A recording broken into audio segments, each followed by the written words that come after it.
الرحمن الرحیم عن ابی امامۃ رضی اللہ عنہ قال قال رسول اللہ صلی اللہ علیہ وسلم ای الدعاء یسمع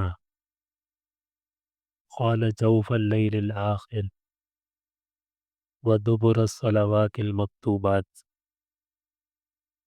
حضرت ابو امامہ رضی اللہ عنہ سے روایت ہے، فرماتے ہیں کہ رسول اللہ صلی اللہ علیہ وسلم سے یہ بات پوچھی گئی کہ کون سی دعا سب سے زیادہ جلدی قبول ہوتی ہے،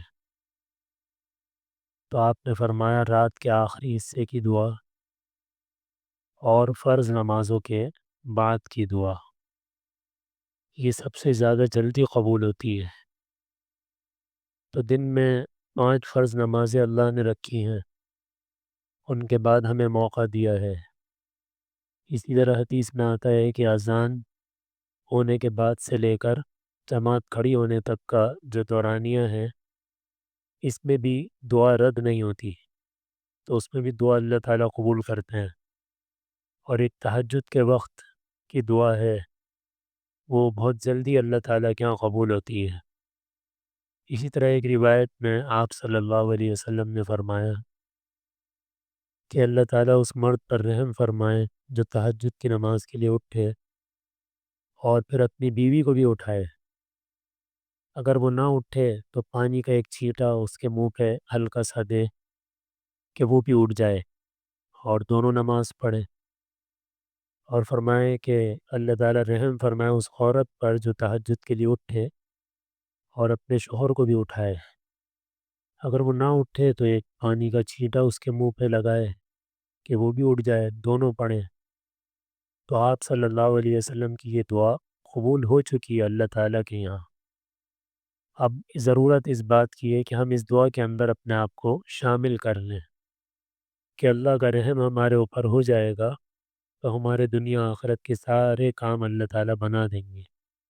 تو گھروں کے اندر اس کا اہتمام، اس کی دعوت چلائیں روزانہ۔ ادھر بھی بات چل رہی ہے، قرآن مجید میں اللہ تعالیٰ نے فرمایا کہ جو جنت میں جانے والے لوگ ہیں ان کے پہلو ان کے خوابگاہوں سے دور رہتے ہیں، رات میں اپنے رب کو پکارتے ہیں خوف کے ساتھ، امید کے ساتھ، اور جو ہم نے ان کو دیا ہے اس میں سے خرچ کرتے ہیں۔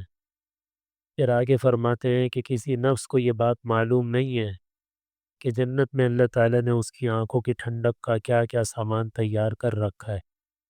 یہ بدلہ ہے ان کے اس عمل کا جو وہ دنیا میں کرتے تھے۔ سورہ سجدہ کی یہ دونوں آیتیں ہیں۔ تو مشقت کم ہے اور اس پر جو ملنے والا اجر ہے وہ بہت زیادہ ہے۔ مشقت تو تھوڑی سی ہوگی اور ختم بھی ہو جائے گی، لیکن جو اس پر ملنے والا اجر ہے وہ بہت ہے اور کبھی ختم نہ ہونے والا ہے۔ اللہ تعالی ہم سب کو اپنی رحمت سے اور اپنے فضل و کرم سے موت تک استقامت کے ساتھ، پابندی کے ساتھ تہجد کی توفیق نصیب فرمائے۔